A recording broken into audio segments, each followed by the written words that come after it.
what we're talking about is not only about getting a businessman from downtown to the airport to meet his flight. What we're talking about is not only getting people from Braeside or Shaughnessy or Woodbine to the airport in time to catch their flight to Maui. That's not what it's about. It's not only about getting an LRT to the airport. That's important, it's very important, and we can't figure out why all 15 members of council aren't embracing the idea of putting an LRT to the airport. We can't figure that out. But I'll tell you that it's bigger than all of that. What we have to look at is what this area of the city here is planned for in the future. This is the biggest potential employment center in the city. We've got thousands of acres of farmland that are sitting here waiting to be developed. The Northeast Calgary has more expressways and major roads servicing it than any other area of the city. They've got great access. They've got LRT going in there, extensions being built. They've got all kinds of transportation options. The city has been pouring hundreds of millions of dollars into the Northeast, into their transportation infrastructure. They'll have all kinds of options to get to and from the airport and around to the rest of the city. They're as well served as any area of the city and better than pretty well most of it.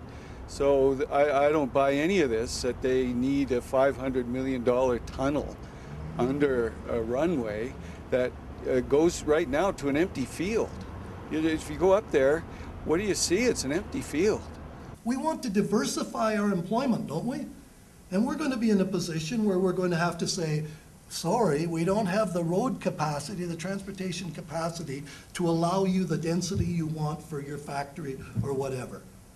There, I've said it. So the people that are out there saying we don't need a tunnel, we can put a bus to downtown, give your head a shake.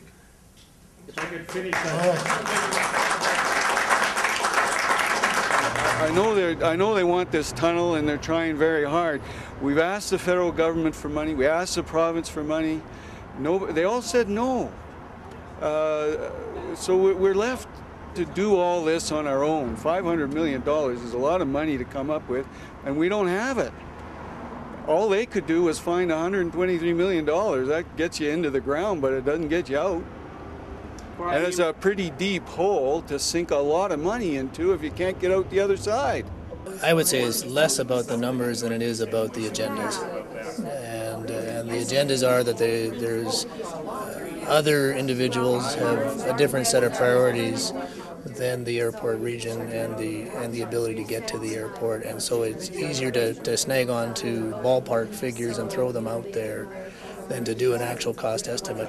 This is a big day. It's $123 million. We had on the $50 million already allocated.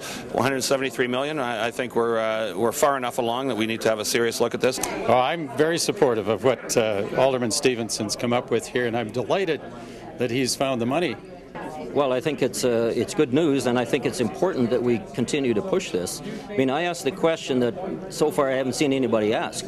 What is the lost productivity cost to all the small businesses and to all the citizens? In fact, the lost productivity cost to the entire Northeast economy if this tunnel and this access doesn't go through. Well, finally, we got 3 members of council that want to actually work together on a city issue. It's been a long time that we've seen members of council want to unite and do something good for all of Calgary. The airport tunnel is always in the top 2 or 3 things people want to talk about. They want to talk about it because they know it has to be built, but also because it's a great example of just how badly this council has dropped the ball.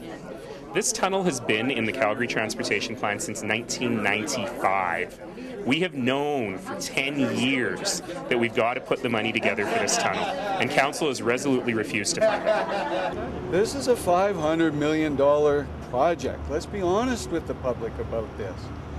I mean, it's like a shoe salesman. You got a size 10 foot, and he's trying to sell you a size 6 shoe. You know, this is a $500 million project.